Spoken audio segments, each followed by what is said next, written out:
I don't know him. Does she seem cool? I don't know her. Right. Like, what am I supposed to say? Like, I'm not gonna put on a thing like, oh, we're all Hollywood and let's just. I think the problem with Jenny from the Block is that they cut my laugh and they kept ad-libs and turned her vocals like all the way down. Wrote a song for her, and I also referenced I'm Real for her, and they left my background vocals. Have you ever been curious about the true tales that lie beneath the glamour and flash of the music business? What if Jennifer Lopez, one of the most recognizable pop performers, had a secretive dark side? Claims have been made about JLO's alleged unscrupulous activities, especially involving Black female musicians. In addition to her celebrity, other people's voices and careers may have suffered in the process of her ascent, which is the subject of this controversy. Ashanti is among the most prominent examples. She composed the popular song I'm Real for JLO, although she didn't realize at the time that her own vocals were uncreditedly left on the song. This was not a singular occurrence. Although Ashanti penned and performed Ain't It Funny, another big song for JLO, her talents were overshadowed by JLO's notoriety. Ashanti's anger at having her work appropriated without giving credit draws attention to a troubling trend in the field. Christina Milian also encountered a similar circumstance. Play, a song she penned and sang, was eventually recorded by JLO.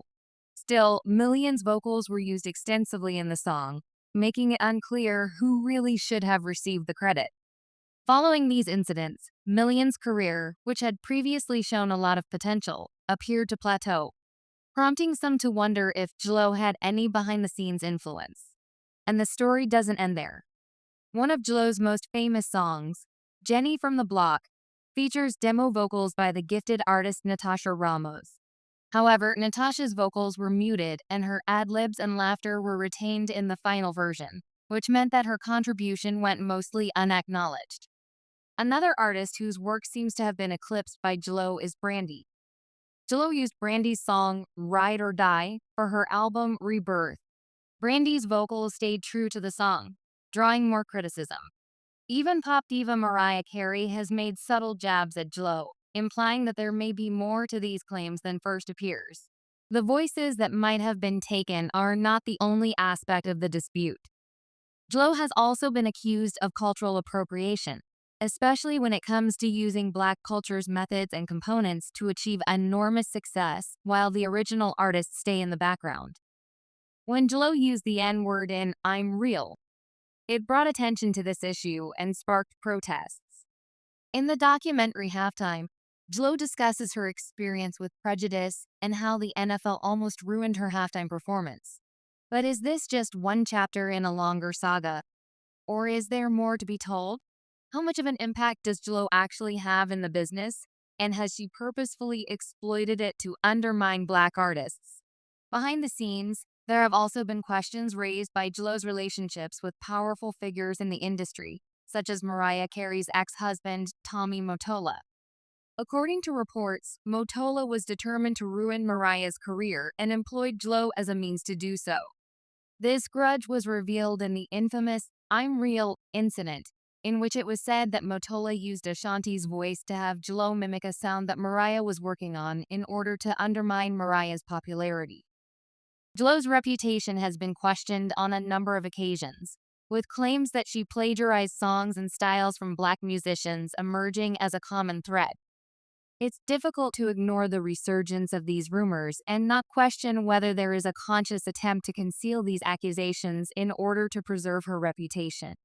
For example, Deborah Laws's 1981 hit Very Special has a vocal sample featured in the song All I Have from JLO's album This Is Me.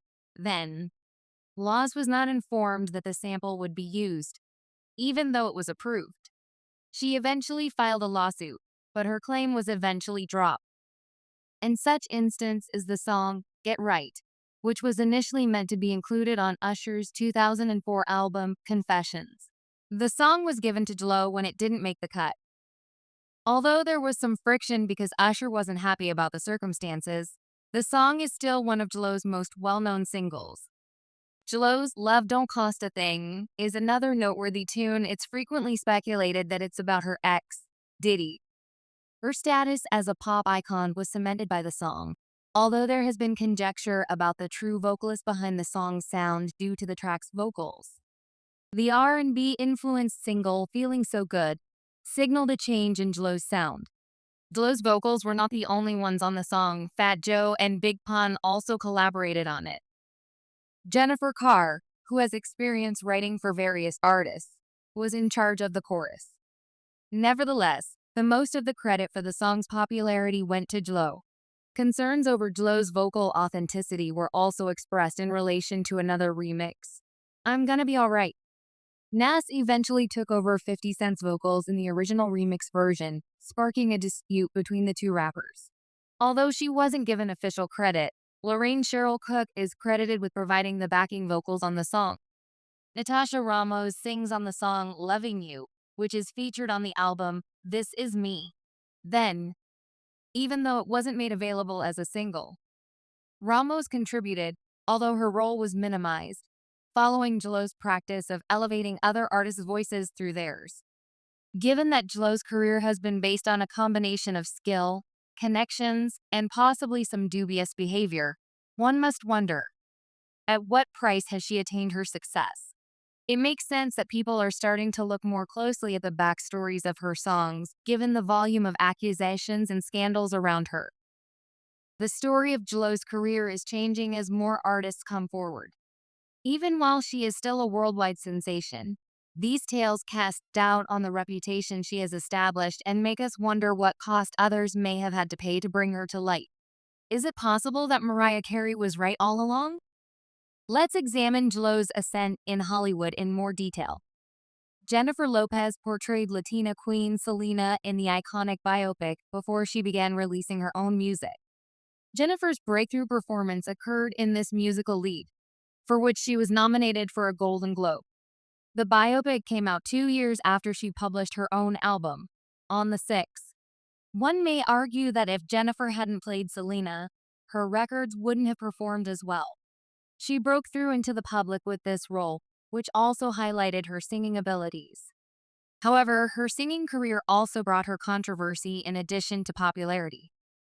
JLo has been charged with repeatedly using other people's vocals and passing them off as her own. Although it's normal practice in the music business to use backup vocalists, outright copying an artist's vocals is unacceptable. Listen to the song I'm Real, for instance. It was an attempt by JLo to reach a wider urban audience and improve the album's chart position. However, Ashanti, who would go on to become the R&B diva of the early 2000s, wrote the most of it.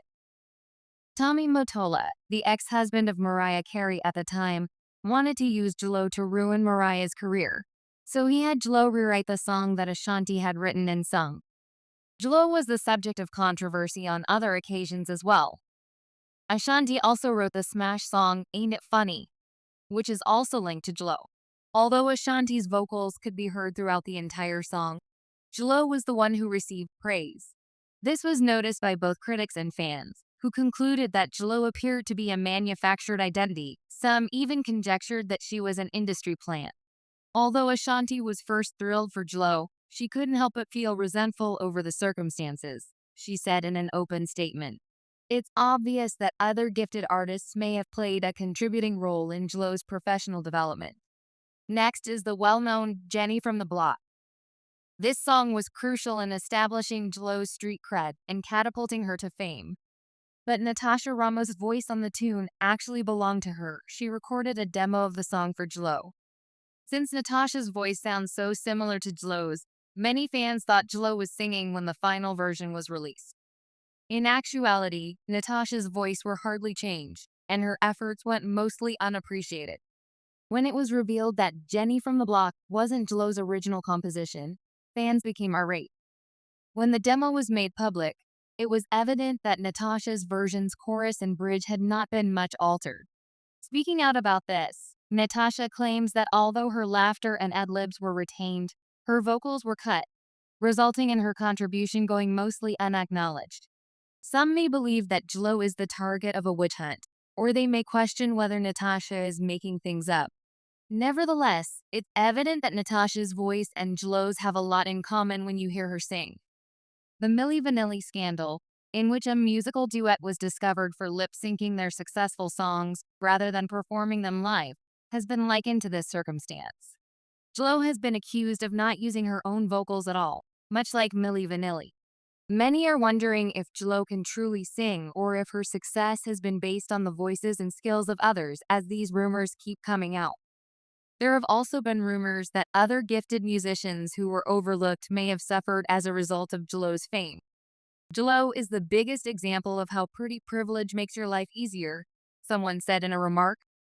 Because she was attractive, no one questioned her. She's losing her beauty now. People are at last speaking up and seeing what is going on.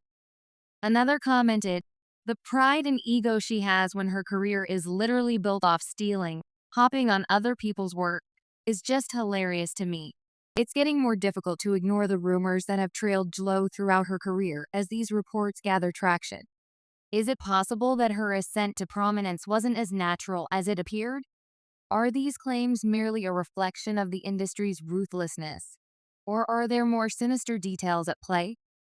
Everyone has witnessed JLO's triumph, but at what expense? It's finally possible to hear the voices behind the music, and they're sharing a tale that has been kept too long hidden. It remains to be seen if these accusations will have an effect on JLO's legacy.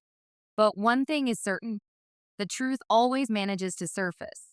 Thus, consider these questions the next time you're grooving to a JLO song. Who might be suffering as a result of her celebrity? And what is the true meaning of the song's lyrics?